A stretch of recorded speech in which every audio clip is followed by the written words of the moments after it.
నమస్కారం, welcome to I dream. నేను విజేత. సాధారణంగా ఇంట్లో మనం రాముడి ఫోటోలు పెట్టుకున్నా లేదంటే రాముడిని ఎక్కువగా పూజించినా వాళ్ళు చాలా ఇబ్బందులు పడుతుంటారు అని అయితే చెప్తూ ఉంటారు. అసలు అది ఎంతవరకు నిజం? దాంతోపాటు సుందరాకాండ పారాయణం చేస్తూ ఉంటారు. కొంతమంది సుందరాకాండ పారాయణం చేస్తే చాలా మంచిది అని కూడా చెప్తుంటారు. అయితే సుందరాకాండ పారాయణం చెయ్యాలి అంటే దానికి సంబంధించిన నియమాలు ఏమైనా ఉన్నాయా? అసలు మనం చదివేటప్పుడు ఎన్ని డేస్ చదవాలి, ఏంటి ఆ నియమాలు అన్నీ కూడా సురేఖ గారిని అడిగి తెలుసుకుందాం. నమస్తే అండి. నమస్కారం విజిత. సురేఖ గారు, జనరల్గా కొంతమందిలో అయితే ఈ సందేహం ఉంటుంది. ఏంటంటే రాముడి ఫోటోలు మనం ఇంట్లో పెట్టుకున్నా, రాముడిని పూజించిన వాళ్ళు ఎక్కువగా ఇబ్బందులు పడుతుంటారు, కష్టాల పాలవుతుంటారు అని. అది నిజమే అంటారా? 100% అపోహ, కొట్టి పడేయచ్చు. ఓకే. శ్రీరామ రామ రామేతి రమే రామే మనోరమే సహస్రనామ తత్తుల్యం రామనామ వరాణనే. రాములు వారట తన భక్తుల్ని ఎప్పుడు అరచేత మీద నుంచి కాపాడుతాడట విజిత. ఓకే. ప్రపంచం అంతా ఎదురు తిరిగేసిన ఆ పర్సన్ రామభక్తుడైతే ఆయన మాత్రం అంత చక్కగా కాపాడుతాడట. మరి ఎందుకన్నారో, ఎందుకు ఇలా స్ప్రెడ్ చేశారో తెలియదు, కానీ ఎందుకు వచ్చిందంటే ఆయన కష్టాలు పడ్డాడు కదా, అవును, భగవంతుడే కష్టాలు పడ్డాడు కదా అన్న దాని వల్ల ఇలా స్ప్రెడ్ చేశారే తప్ప అది పచ్చి అపోహ, అబద్ధము, అపోహ ఏమైనా చెప్పచ్చు. ఎందుకంటే రాముడి భక్తులకి మాత్రమే తెలుసు ఆ వైబ్, ఆయన వైబ్రేషన్ ఎలా ఉంటుంది, ఆయన బ్లెస్సింగ్స్ ఎలా ఉంటాయి, అడుగడుగున ఎటువంటి ఆటంకాలున్నా, ఎంత ప్రారంధ కర్మతో మనం ఈ జీవితాన్ని తీసుకొనున్నా ఆయన పాదాలు పట్టుకున్న వాళ్ళని ఆయన ఎలా కాపాడుకుంటూ వస్తాడు అడుగడుగున అనే విషయం మాత్రం ఆయన భక్తులకి మాత్రమే తెలుసు. అది అనుభూతి చెందిన వాళ్ళు మాత్రమే చెప్పగలరు, అర్థమవుతుందని మాత్రం మనం చెప్పొచ్చు. అయితే జనరల్గా అంటే ఈ అపోహ ఉండడం వల్లేనో ఏమో కానీ మనం మామూలుగా చూసుకుంటే మన తిథులను బట్టి, పండుగలను బట్టి సామాన్యంగా అన్ని టెంపుల్స్కి వెళ్ళడం కానీ, ఇంట్లో పూజించడం కానీ అట్లా అవుతుంటుంది. కానీ ప్రత్యేకించి రాముడు అనగానే శ్రీరామనవమి రోజు తప్ప మిగతా రోజులు తక్కువ ఉంటుంది. బా, చాలా మంచి క్వశ్చన్ విజిత. మీరు చూడండి, రామభంటు ఎవరు? ఆంజనేయ స్వామి. ఆంజనేయ స్వామిని మొక్కితే గ్రహదోషాలన్నీ పోతాయని చెప్పి మంగళవారాలు, శనివారాలు ఎప్పుడు ఆంజనేయ స్వామి గుళ్ళన్నీ కిటకిటలాడిపోతూ ఉంటాయి.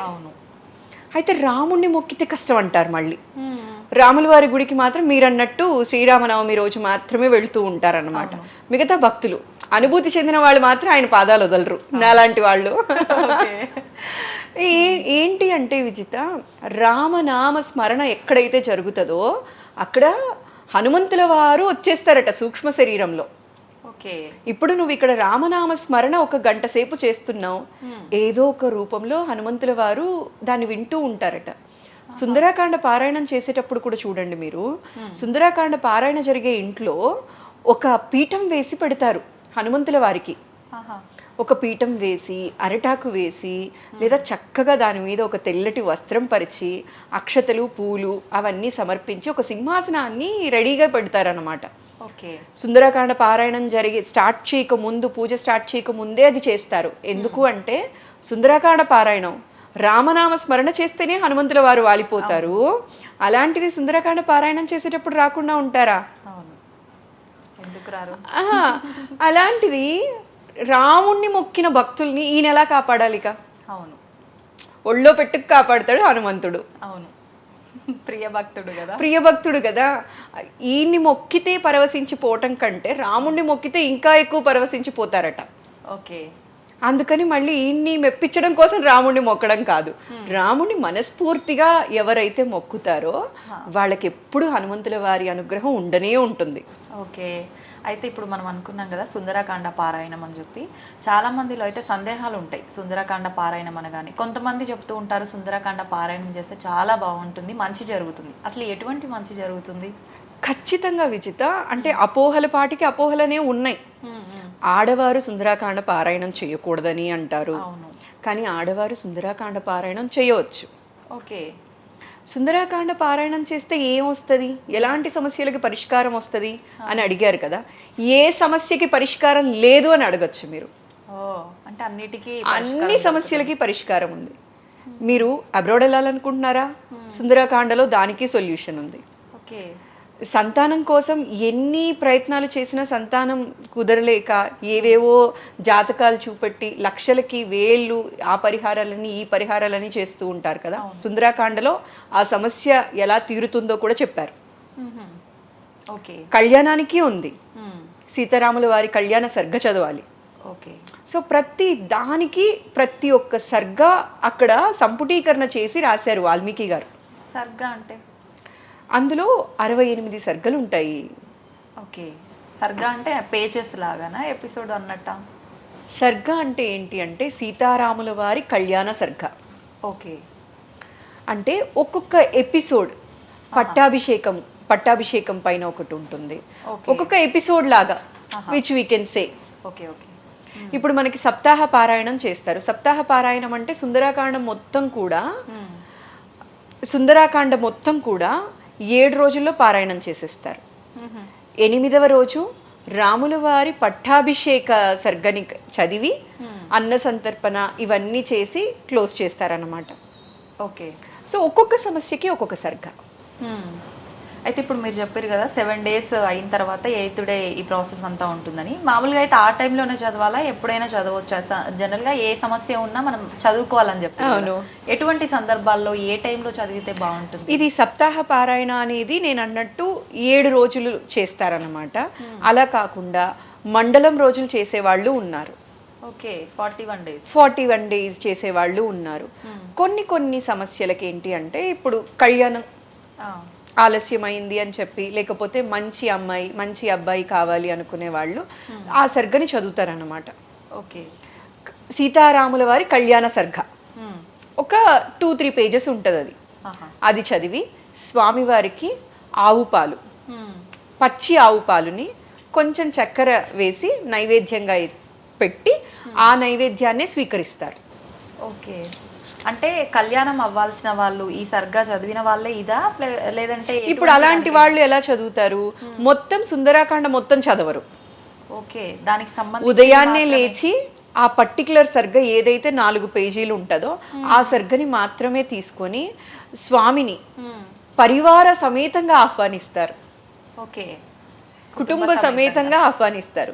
సీతారాముల వారిని, ఆంజనేయ స్వామిని, లక్ష్మణుడు, భరతుడు, శత్రుఘ్నుడు అందరినీ ఆహ్వానించి పరివార సమేతంగా ఆసనాన్ని సమర్పించి షోడశ ఉపచారాలతో వారిని సత్కరించుకొని ఈ సీతారాముల కళ్యాణ సర్గ చదివి ఆ నైవేద్యాన్ని స్వీకరిస్తారు. మండలం రోజుల పాటు చేస్తారన్నమాట. ఇప్పుడు కళ్యాణానికి ఇది, రుణ బాధలు ఉన్న వాళ్ళు ఇంకొక సర్గ చదువుతారు. ఓకే. విదేశీయానానికి ఇంకొక మంత్రం, అంటే దేనికి సంబంధించి అది. అండ్ చాలా మందికి తెలియదు, అసలు సర్గే చదువుకోవటం మా వల్ల కాదు, ఆ మంత్రాలు మేము చదవలేకపోతున్నాం. వచనంలో కూడా ఉంటుంది మనకి రామాయణం, అది తీసుకొని చదవచ్చు, అది కూడా మేము చేయలేకపోతున్నాం. 41 రోజులు నిష్టగా స్వామి అమ్మవార్లని కొలిస్తే చాలు. ఆ 41 days నియమాలు ఏమైనా పాటించాల్సి ఉంటుందండి? ఖచ్చితంగా. అంటే సుందరాకాండ పారాయణం చేస్తే మాత్రం నియమాలు ఖచ్చితంగా పాటించాలి. ఎటువంటి నియమాలు? మాంసాహారం తినకూడదు, తర్వాత ఉల్లి వెల్లుల్లి తినకూడదు, మంత్రం చదువుతాం కాబట్టి. ఒంటిపూట భోజనం చేస్తారు. బట్ ఇప్పుడు సుందరాకాండ పారాయణం కోసం అని చెప్పి హెల్త్ ఇష్యూస్ ఉన్న వాళ్ళు కూడా ఒంటిపూట భోజనం చేస్తే అది తప్పే. మన హెల్త్ సపోర్ట్ చేస్తుందా లేదా అన్నదాన్ని బట్టి. ఇప్పుడు కొన్ని మ్యాండటరీ ఉన్నాయి, సాత్విక ఆహారం తినాలి, అది మ్యాండటరీ, అది ఖచ్చితంగా పాటించాల్సిన నియమం. ఉల్లి వెల్లుల్లి తినకూడదు, అది ఖచ్చితంగా పాటించవలసిన నియమం. తక్కువగా మాట్లాడతారు, సుందరాకాండ పారాయణం చేసేవాళ్ళు చాలా తక్కువగా మాట్లాడతారు.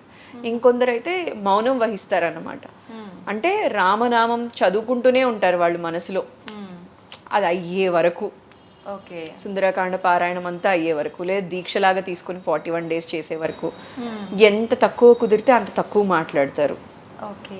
అయితే ఇప్పుడు చదివేటప్పుడు మనం మామూలుగా ఇంట్లో ఎక్కడైనా శుభ్రంగా ఉన్న ప్లేస్లో కూర్చొని చదువుకోవచ్చా, లేదంటే పారాయణానికి ముందు పూజ అవి ముగించుకొని పూజ రూమ్లో కూర్చొని చదువుకోవాల్సి ఉంటుందా?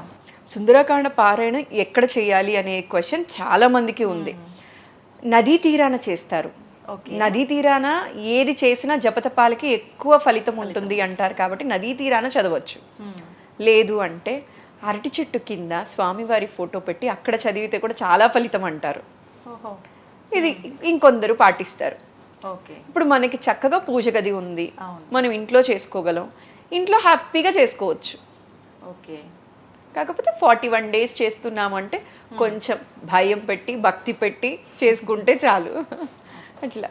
అయితే సురేఖ గారు, ఇప్పుడు ఇదంతా విన్నా నాకు ఏదో సమస్య ఉంది, లేదంటే ఈ చూసిన వాళ్ళకి ఎవరికో ఏదో సమస్య ఉంది, లేదంటే చదవాలనే ఇంట్రెస్ట్ వచ్చింది, చదవాలి అనుకున్నప్పుడు ముందుగా వచ్చే సందేహం ఏంటంటే, అంటే ఇది నేను స్టార్ట్ చేయాలంటే ఏ రోజున స్టార్ట్ చేస్తే బాగుంటుంది, దీనికి తిథి మాసం ఇట్లా ఏమైనా ఉంటుందా అనే సందేహం అయితే ఖచ్చితంగా వస్తుంది. అట్లాంటిది ఏమైనా ఉందా? మనస్ఫూర్తిగా చేయాలి అంటే ఎప్పుడైనా చేయొచ్చు. ఓకే. అయితే మామూలుగా ఏమంటారు అంటే ఆషాఢ మాసం భాద్రపద మాసం తప్ప మిగతా అన్ని మాసాల్లో మనం సుందరాకాండ మొదలు పెట్టచ్చు మొదటిసారి చేసేవాళ్ళు. ఓకే. ఇక తిథుల విషయానికి వస్తే విద్య, తదియ, సప్తమి, పంచమి, ఏకాదశి, దశమి, త్రయోదశి ఇలాంటివన్నీ మంచి రోజుల కిందే పరిగణిస్తారన్నమాట. సో ఆడవాళ్ళు కనుక సుందరకాండ పారాయణం మొదలు పెట్టాలి అనుకుంటే వాళ్ళకి ఆటంకం ఉన్న 5 days తరువాత ఒక మంచి రోజు చూసుకొని మొదలు పెట్టచ్చు. ఓకే. అయితే భయాలు ఇవి ఏవీ లేకుండా భక్తితో మనస్ఫూర్తిగా నేను స్వామివారిని ఆరాధిస్తున్నాను. మనసుకి బలం ఎక్కువట విజిత. మన మనసులో ఈ పారాయణం అయ్యే లోపు నా సమస్యకి పరిష్కారం దొరుకుతుంది అని గట్టిగా అనుకుంటే జరిగిపోతుందట. ఏదో సినిమాలో డైలాగ్ ఉంది, గట్టిగా అనుకో జరిగిపోయిద్ది అని.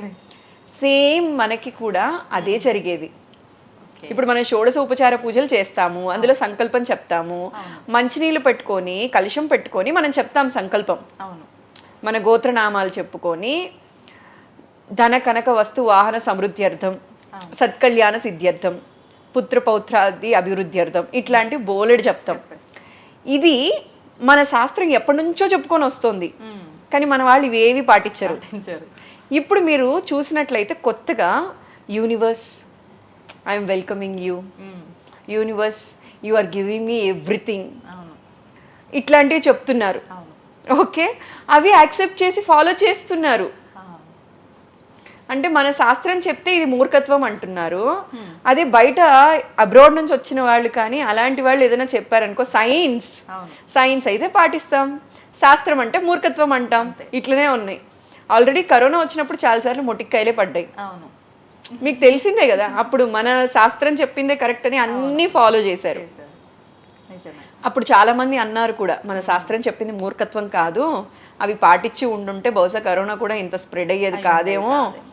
అండ్ అది ఆ స్ప్రెడ్ అవ్వకుండా ఆపాలి అన్న సిచ్యువేషన్లో కూడా మన శాస్త్రాన్నే పాటించారు. Got it. అయితే సమయం ఏ సమయంలో చేయాలి అంటే, కొన్ని పూజలకి తెల్లవారుజామునే చేస్తే ఫలితం ఎక్కువ ఉంటుంది అంటుంటారు కదా, దీనికి కూడా అట్లా ఏమైనా చేయాల్సి ఉంటుందా? ఏ పారాయణం చేసినా కూడా టైమింగ్ అనేది ఖచ్చితంగా పెట్టుకుంటారు. ఓకే. సపోజ్ ఇప్పుడు నేను ఉదయాన 5 చేశాను అనుకో, ఇవాళ సుందరకాండ మొదలు పెట్టాను, పక్క రోజు ఉదయాన 5 షార్ప్గా నా గడియార నా గంట ఒకటేసారి మోగాలి. ఇలా చేస్తే చాలా మంచిది అంటారు. అంటే మనం ఒక టైం అయితే స్టార్ట్ చేసినప్పుడు ఏది పెట్టుకున్నామో అదే కంటిన్యూ చేయాలా? అదే టైం చేయాలి. నీకు ఉదయాన కుదరలేదు, నీకు ఈవినింగ్ 7 o'clockకి చేస్తున్నావు, ఆ 7 గంటలకి చేస్తున్న టైంలో రోజు అదే 7 గంటలకి కంటిన్యూ చేయాలి. ఒకవేళ అంటే బయటికి వెళ్ళినప్పుడు అట్లా ఆలస్యం అవుతుంది, ఒక రోజు కుదరదు, అట్లాంటప్పుడు ఒక రోజు కుదరదు అంటే కనీసం నువ్వు ఎక్కడికి ట్రావెల్ చేసి ఉంటావో అక్కడైనా సరే చెయ్యాలి అని అంటారు. ఓకే. స్కిప్ చేయకూడదు. ఇప్పుడు మనం ట్రావెల్ చేస్తున్నాము, ట్రావెల్ చేసేప్పుడు అక్కడ పూజ చేసుకునే స్కోప్ ఉండొచ్చు ఉండకపోవచ్చు, కానీ మనసులోనే మనం స్వామివారిని కోరుకొని అన్ని ఉపచారాలు మనం సమర్పించినట్టు భావించి ఆ సర్గని చదువుకుంటే సరిపోతుంది అని అంటారు. ఓకే. ఎందుకంటే ఇప్పుడు మారుతున్న కాలానుకూలంగా మనం కూడా చేంజ్ అవ్వాలి కాబట్టి అలా కూడా చేయొచ్చు అంటారు విజిత. ఓకే. అయితే కాకపోతే ఏంటి అంటే మన కర్మ కడిగే ప్రొసీజర్ అన్నమాట. వ్రతాలు కానీ పారాయణాలు కానీ ఇవన్నీ కూడా అంతే అట. మన కర్మ ఫలితాన్ని మన కర్మలు కడుక్కుంటాం. కడగటం అంటే చాలా కష్టం, చల్లనీళ్ళ స్నానాలు కానీ భూసయనం కానీ ఇలాంటివన్నీ ఎందుకు చెప్పారు అంటే శరీరాన్ని కష్టపెట్టాలనే. అవును.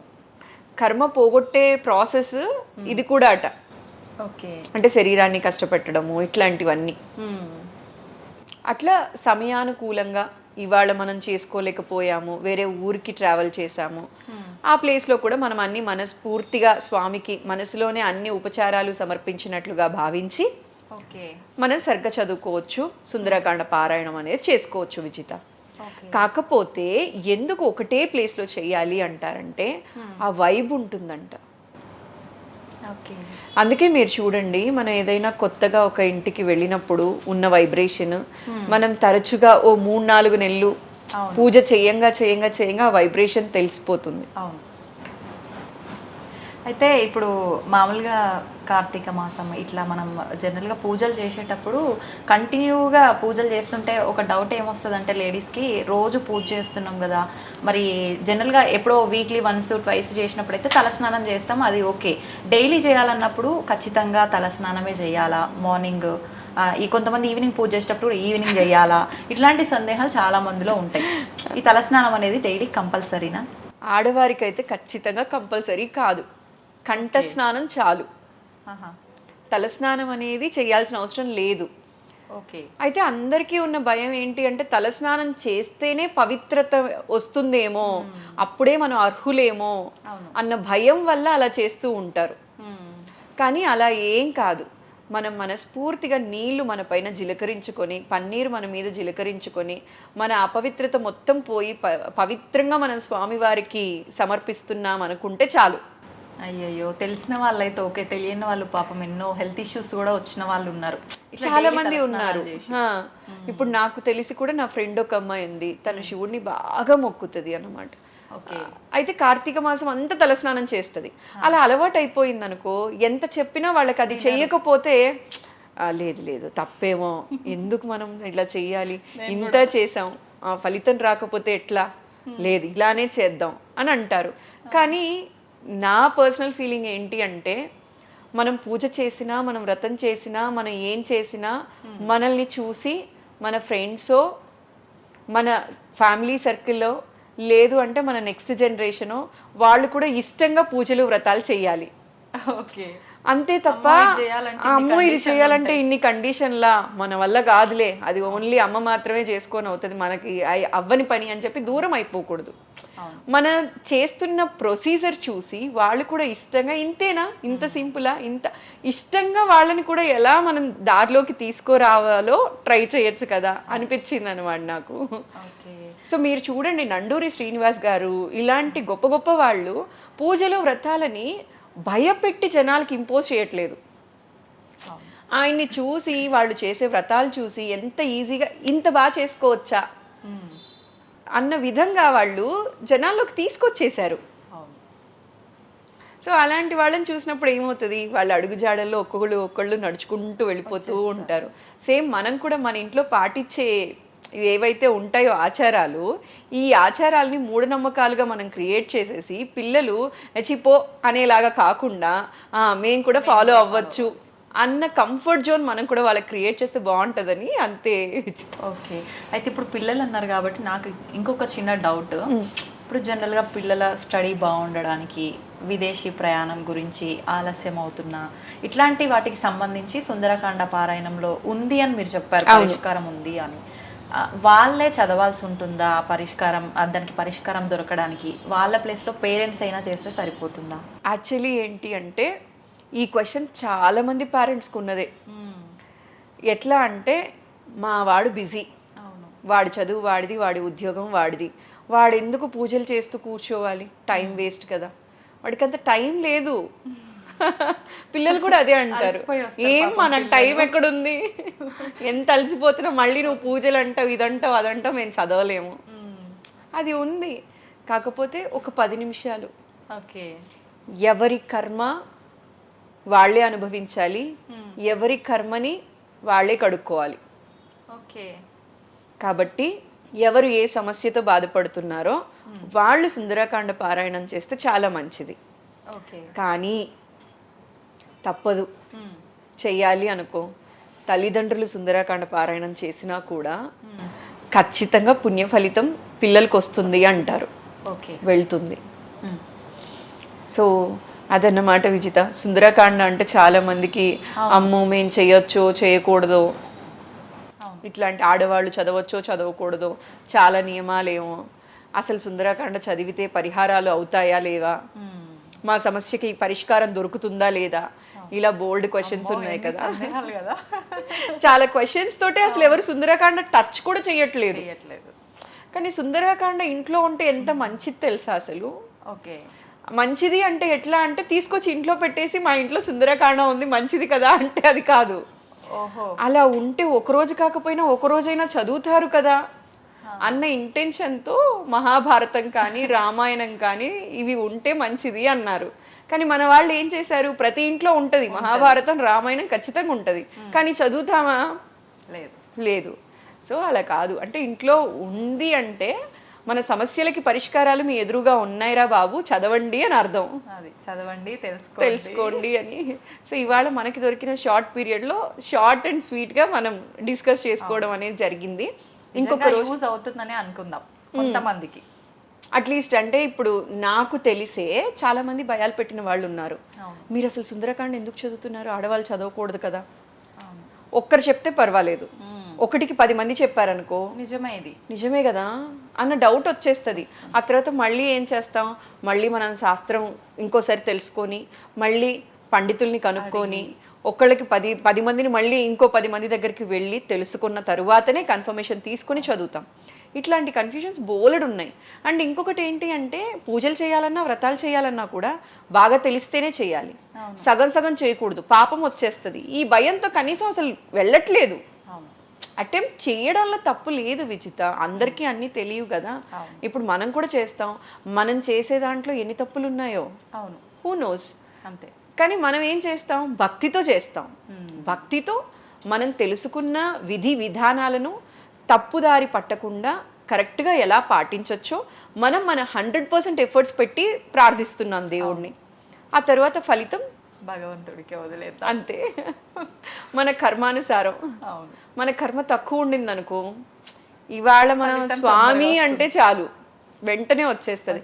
మీరు చూడండి, కొందరు ఉంటారు వాళ్ళు ఏమి పూజలు చెయ్యరు, వెళ్ళిపోతూ ఉంటారు, స్వామి అని ఇలా దండం పెడతారు. నార్మల్గా వింటుంటాం, కంపేర్ చేస్తుంటారు ఫ్రెండ్స్, ఇట్లా సిస్టర్స్ ఎవరైనా ఉన్నా కూడా తను ఏం పూజలు చేసిందని బాగానే ఉంది, నువ్వు చేస్తా ఉంటావు, ఏం మంచి జరిగింది నీకు, నేనైతే చాలా కదా.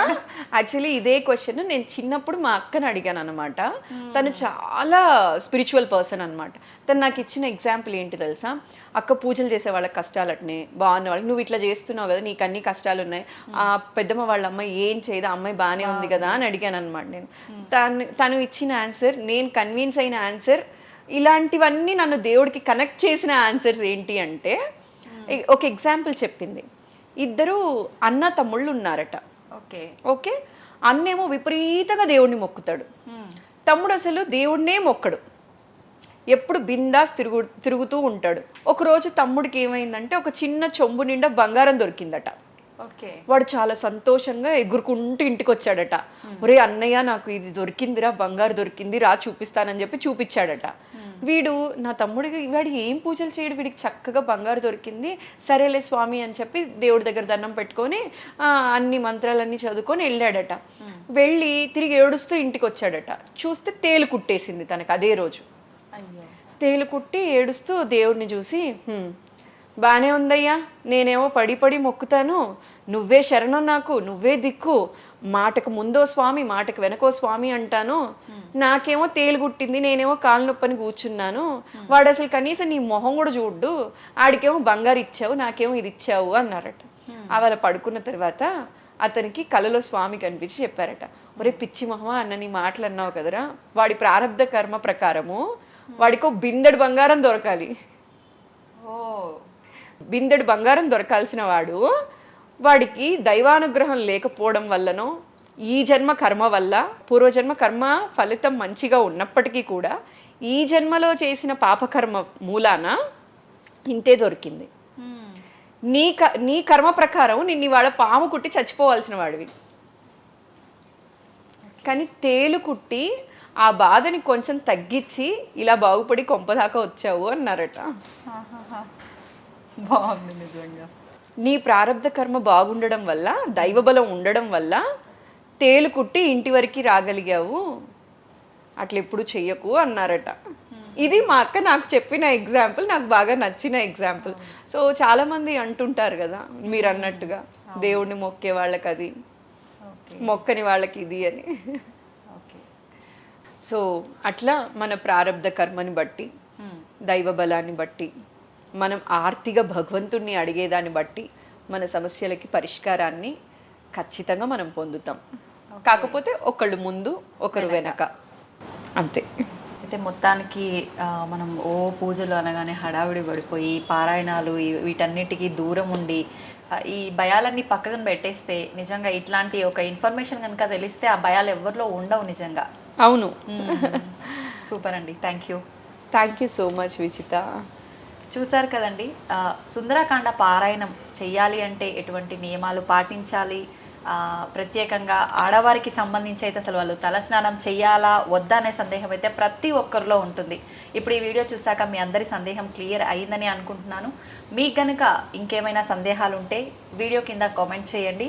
ఆ సందేహాలను కూడా మేము తప్పకుండా క్లియర్ చేసే ప్రయత్నం చేస్తాం. Thank you.